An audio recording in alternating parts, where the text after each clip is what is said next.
Welcome to Crimson Courage. My name is Tracy, and I would just like you to introduce yourself. Yes. So my name is Felicia Mburu. I am the Deputy Director of Research and Compliance at the Kenya National Commission Kenya National Commission for Human Rights, and I am also a lawyer by profession. Oh, yeah, that's amazing. Yeah, that's amazing. What does your job include? What do you basically do on a daily? Oh yeah, so my job is quite interesting. Yeah. I wish I had a job description because I kind of do everything to do with international law. The research part, of course, is carrying out research data collection to inform legislative reform, policy development, and making sure that everything has a human rights angle to it. The compliance part is in terms of international law. Yeah. So again, whatever laws that conventions, policies, guidelines and notes, state party reporting that Kenya is signatory to, whether at the UN level or the African level or the East African community, it's my job to make sure that all our laws comply with human rights principles. I've noticed something. Yeah. You're such a great speaker. And one of the speeches I've had you speaking about something very interesting that I would love you to tell us about.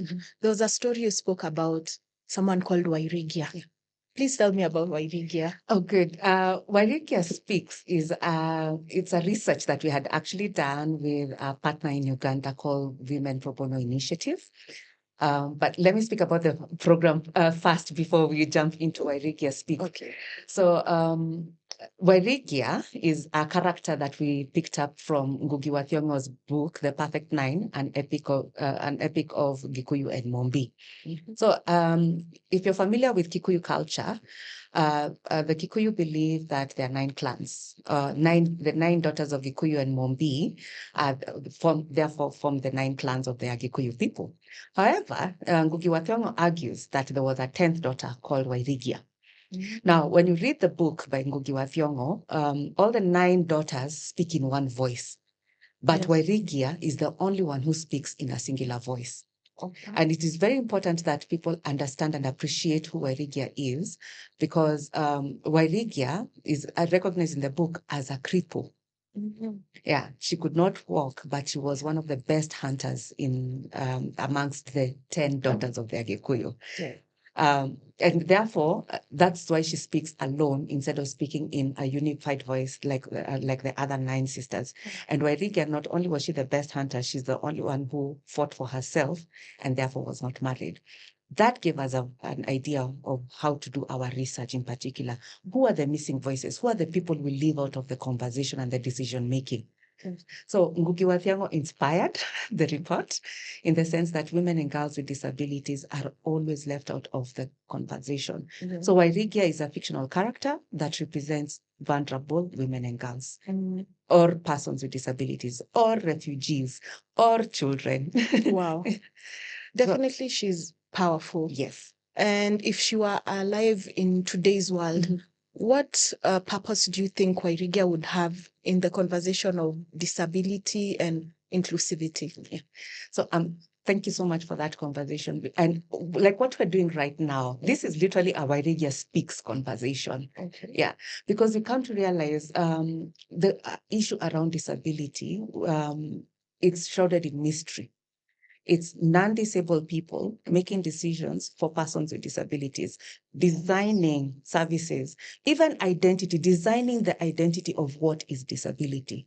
For instance, you'll find people with invisible conditions are being left out of the identity of disability. Not that disability is something to be praised. We don't want to end up in the ableism category either, where we are making people with disabilities seem like they're superhuman. We want to, who are we leaving out of the conversation? And that's the power that Wairigia has. Yeah. Who is the missing voice in the conversation? I'll give an example of, for instance, persons who have invisible medical conditions. Let me put in cancer.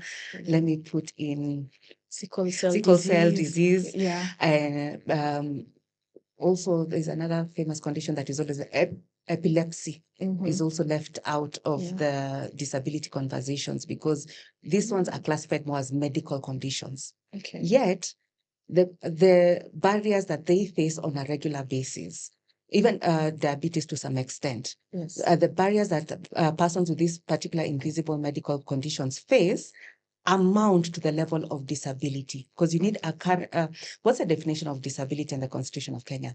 It requires you to have a medical diagnosis, face barriers that affect your day-to-day living. So if you have sickle cell, Yes. there are days when you're good and there are days when you're bad. And it's unpredictable. Exactly. Unplanned. Unpredictable, Yes. unplanned, and outside of anyone's control, including medical control. Yes. And therefore, that puts you in the disability the disability category. But we realize our conversations are missing. We're missing those particular voices, and that's where Wairigia comes in. Because the idea of Wairigia is to give a voice to those who are missing, those who are left out of decision making, and those ones who are intentionally silenced by systems that have been put in place. Wow.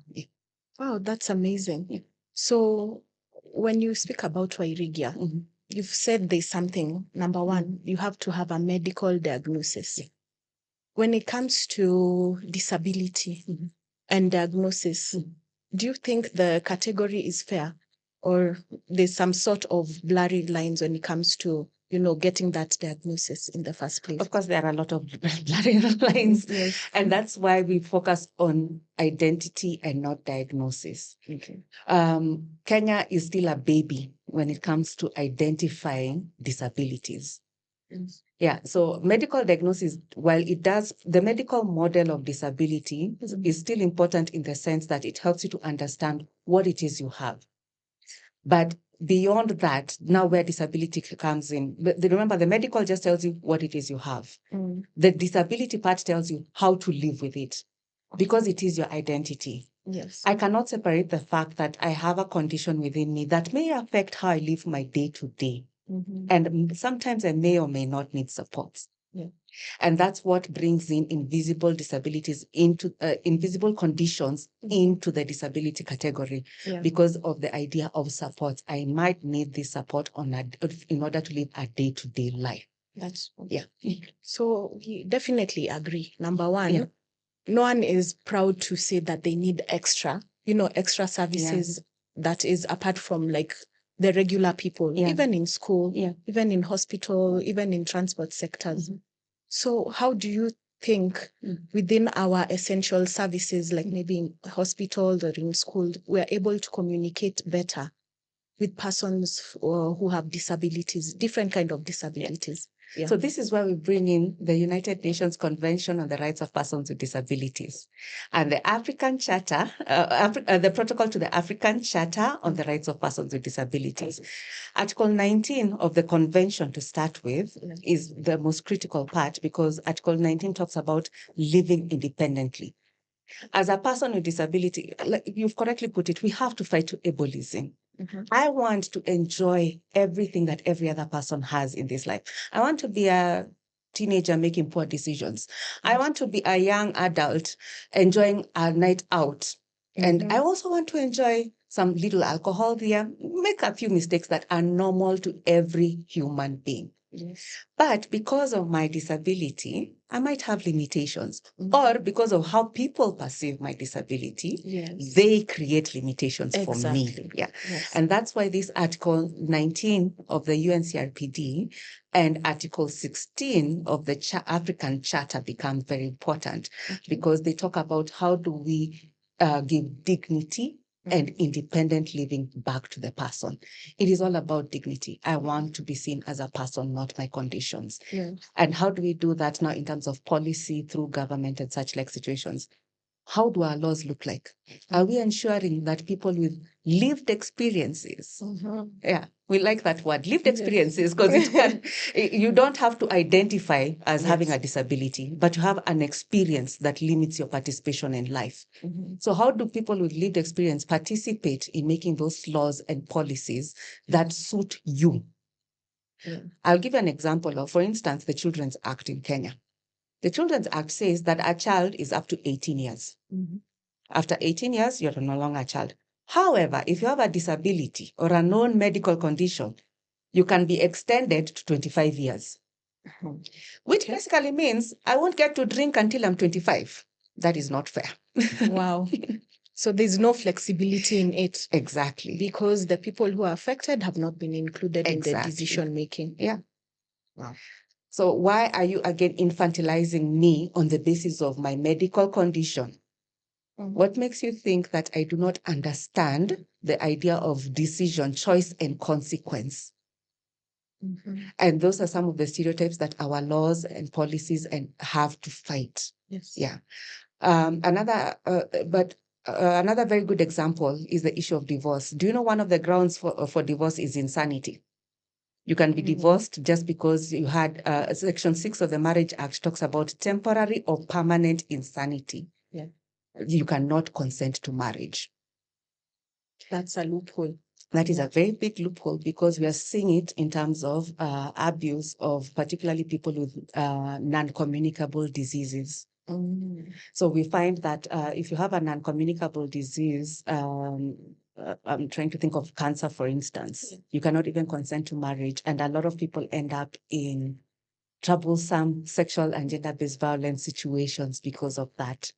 There's this idea that if you get a woman or girl with disability pregnant, you're doing her a favor. And she should be grateful. Really? Yes. Okay. There's also this condition, endometriosis, the painful period. Yes. Yeah, that when she gets pregnant, you've helped her to get rid of that pain. Exactly, that the pain will stop. Yes. And therefore, we see such kind of women and girls being targeted at all times because of the stereotype of what is or is not a disability. Wow, there's a lot that in society we are not looking at. Exactly. That you're not paying attention to. Yeah. There's a story that also you said about when you are in the maternal ward. There was a woman next to you who was speaking Somali. Yeah. But she got a CS done on her. Yeah. And she did not want it per se or did not need it. Yeah. So when it comes even to the health sector, yes, how can we localize the communication? Yeah. Like in such a situation, maybe there's someone who's deaf and they need to consent to a certain procedure. Yeah. How do we streamline that in our essential services? It comes back to what you said, inclusivity. The idea behind Wairigia, remember, was giving a voice to the voiceless. And remember, a voiceless is not necessarily just because of disability. There's so many things that can marginalize you, according to Article 260 of the Constitution of Kenya. Yeah. Feel free to read it. It shows all types of marginalization. In this particular situation, all she needed was a Somali interpreter. We have the Somali community here in Kenya. Yes, that's true. It wouldn't have cost the hospital anything to provide her with a Somali doctor. That's true. Or better yet, if you can't find a Somali doctor, find a religious one, someone who is inclined to the, because the other objection, why she was objecting to her CS, was the idea that she's Muslim and Islam does not support that. So she felt compromised. Compromised religiously and also culturally. Okay. So if we look at people from a voiceless perspective, Article 260 of the Constitution of Kenya, and provide supports accordingly, then we end up with inclusion. Inclusion is not for society to tell us what is inclusion. Inclusion is for the person with lived experience to tell us what they need. This conversation is very, very important to us. And I would love to invite you for us to continue with it on another day. But thank you so much. You've taught us a lot. There's a lot for us to just understand from the short conversation we've had. And definitely Wairigia must continue speaking. Asante. Thank you as well.